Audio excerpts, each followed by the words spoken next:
Hello everybody and welcome back to The Sims episode 37.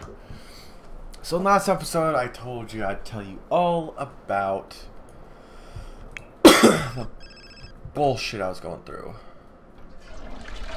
I don't understand why people call in this game.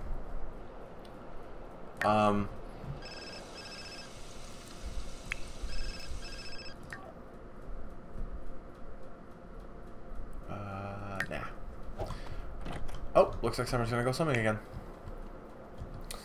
Anyways, so basically what happened was my fiance's Galaxy S5 updated to the new Android Lollipop 5.0, and it would not make any phone calls connected to Wi-Fi.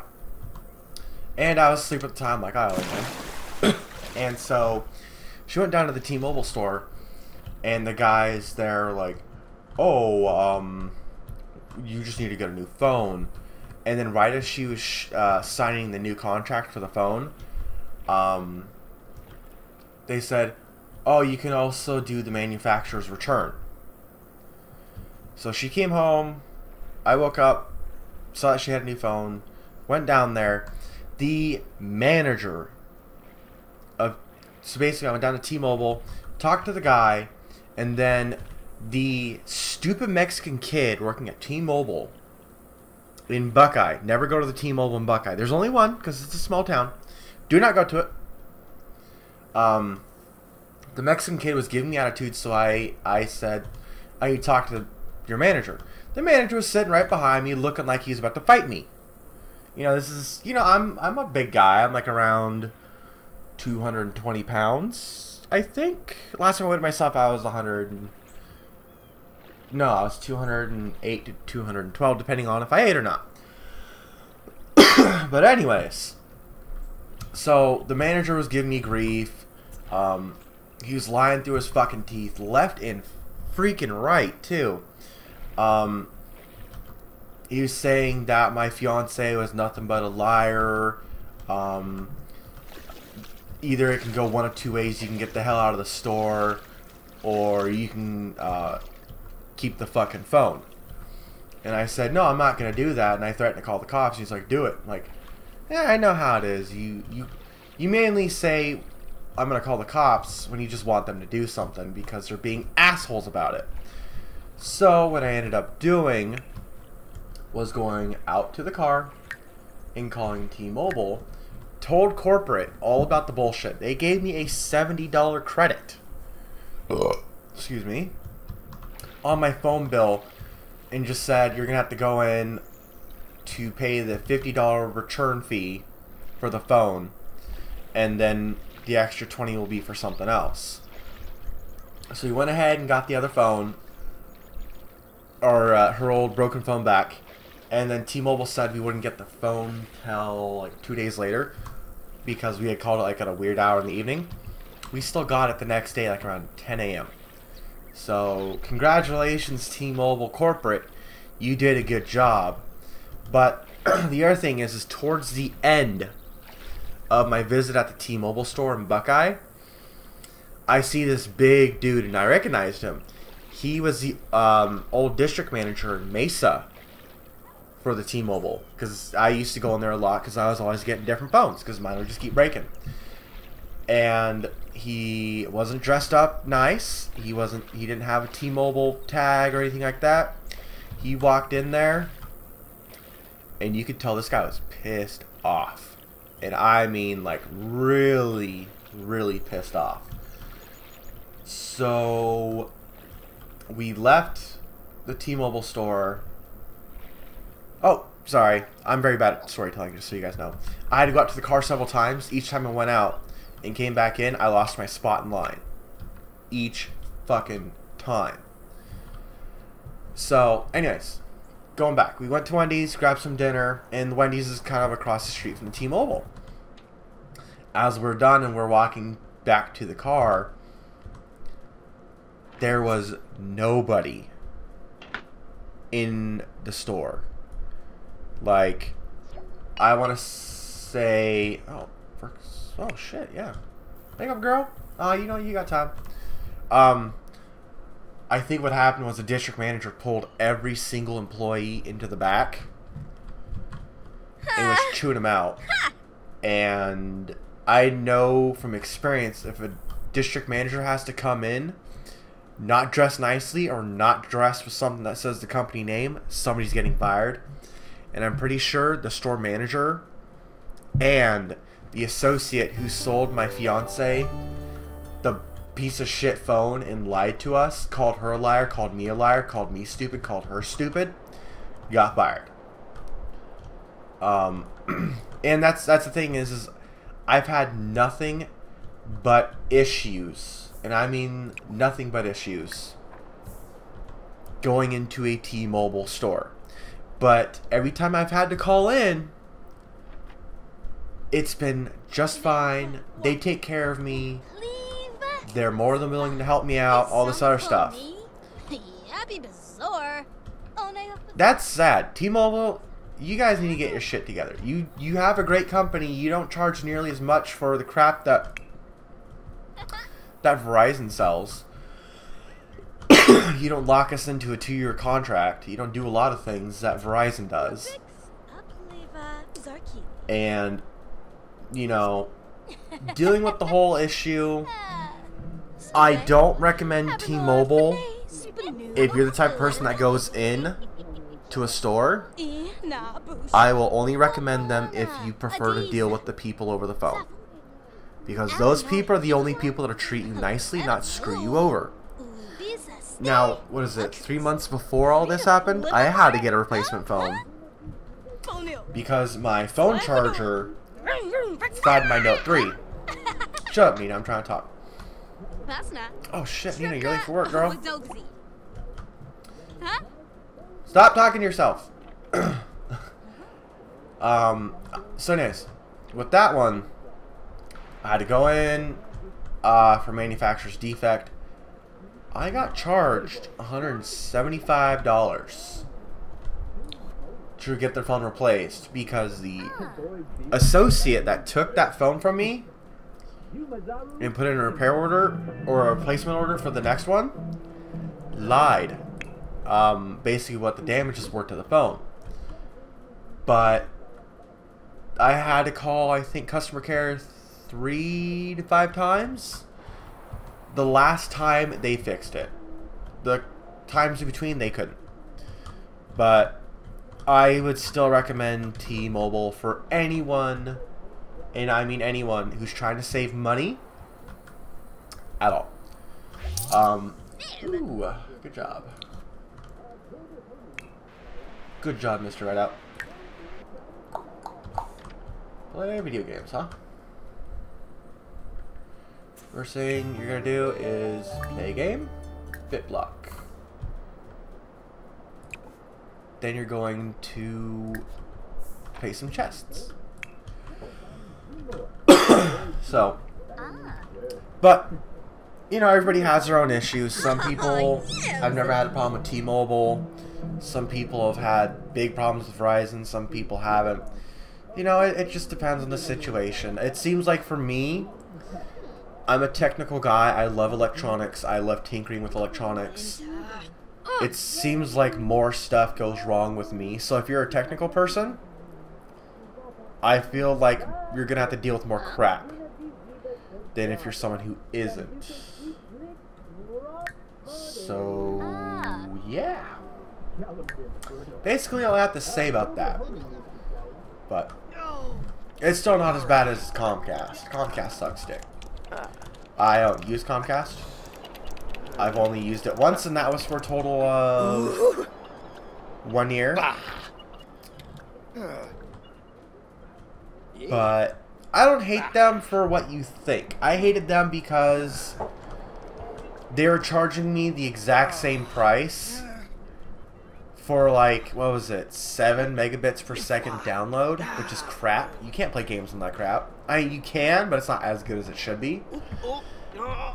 And they're charging me as much as Cox was when I used to get their 150 megabits per download, or megabits per second download. So, I love Cox. I know a lot of people hate Cox. I know a lot of people hate Comcast. Ooh. What can you do? But, Woohoo! yep. Oh, and I remember... Okay, here's another one for you guys.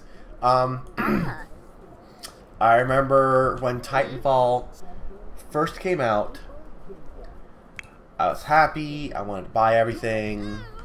Or, yeah, I wanted to buy the game, but because I had recently had, you know, it wasn't enthusiast grade, but it was still a high-end computer. It was AMD. So, I was Team Red, now I'm Team Blue. But I got Titanfall from the EA Marketplace. Nowhere on their website does it say multiplayer only. You guys can go ahead, go to EA right now, look at Titanfall, and I guarantee you, you will not find anywhere on there that says multiplayer only. Yes, I know that they say, oh, it's a new age game. New age game don't mean shit. Back with the Atari 2600, you know, you got to play, like, Pong. You know, real basic games. And then here comes the Nintendo, the NES? Yeah, the NES.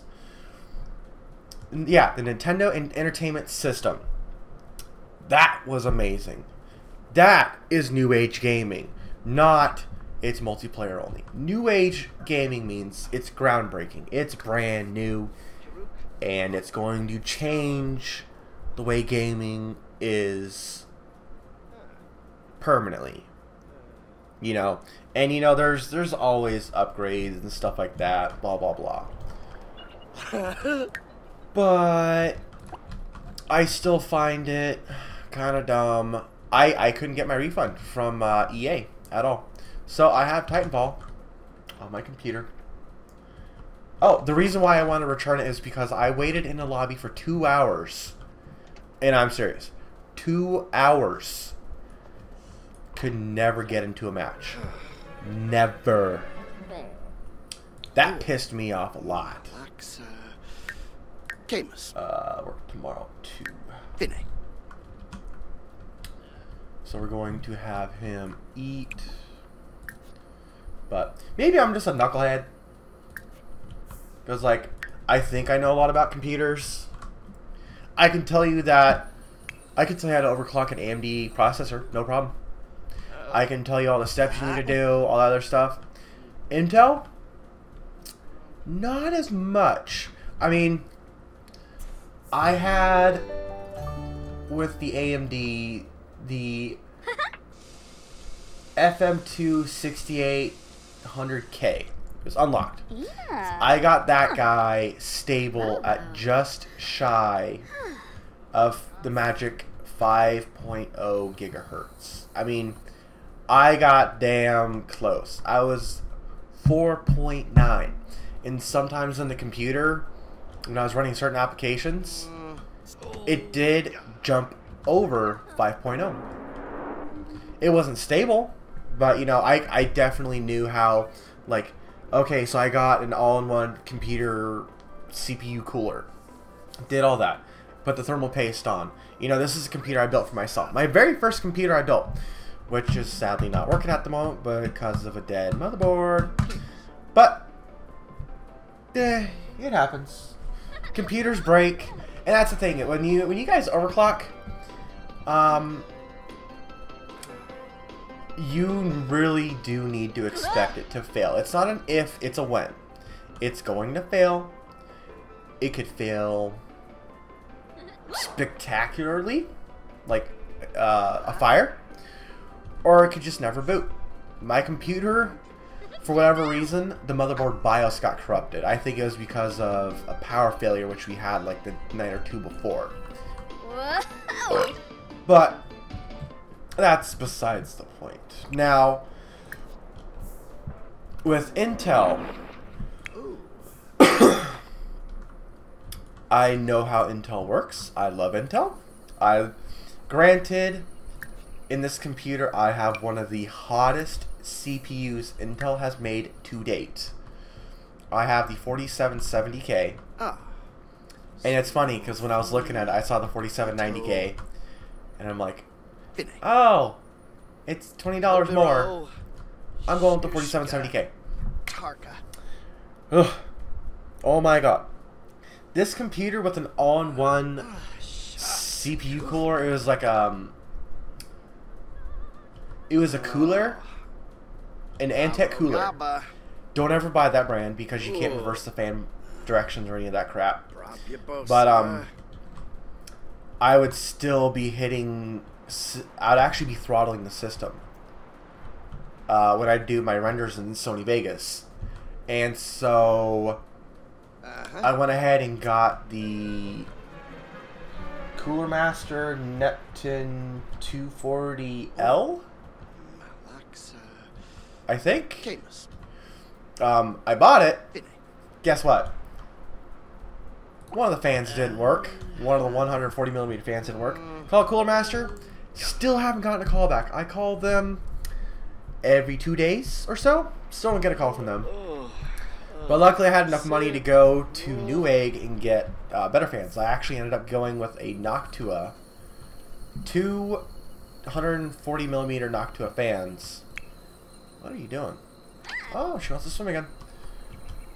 And they can go up to 3,000 RPM. The fan controller it's hooked up to can only go to 2,500. But, oh my god, this computer under full load rendering doesn't get more than, I think, 65 degrees Celsius. No.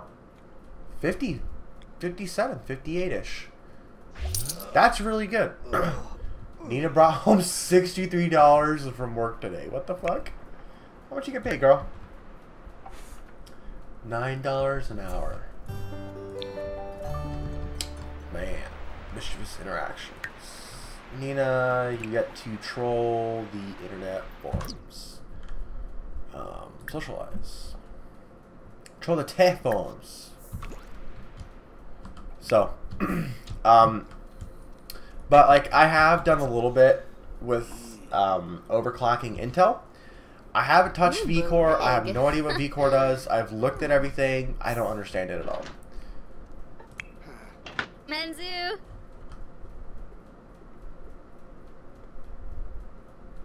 Why?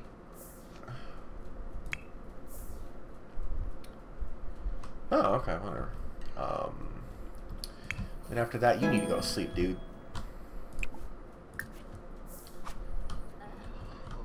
Sure, conspiracy theories. I assume she can also use a competitor to send chain letters or an observatory to spy on neighbors, partners in crime with other Sims. Oh, that's cool. Cool. Wabarani Zimze. Bayumi. Jaspaxi. You need to go sleep, dude. Sheshere. Bingkapa Baru. Sorry. Sorry, Summer. I love you and all, but hey, you know what? You can eat that. You can put that away. Let's do that. So I don't need to work. Okay. Let's have Nina make another drink. Let's get her drunk. Tang and Zing. Let's do that.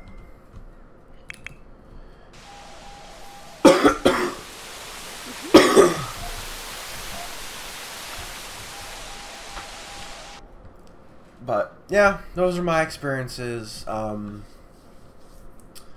also learned the value of underclocking computers as well. I've also learned to make instead of the CPU work with rendering my videos, to make the graphics card render my videos, which is actually pretty darn cool. And you know what? I'm noticing something here. My backyard looks weird.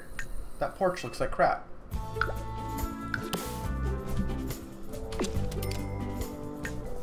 There we go. All nice and fixed.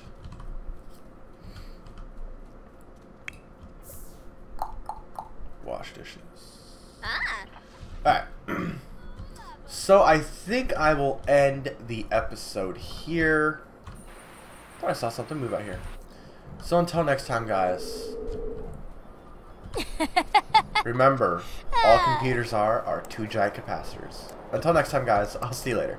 Bye-bye.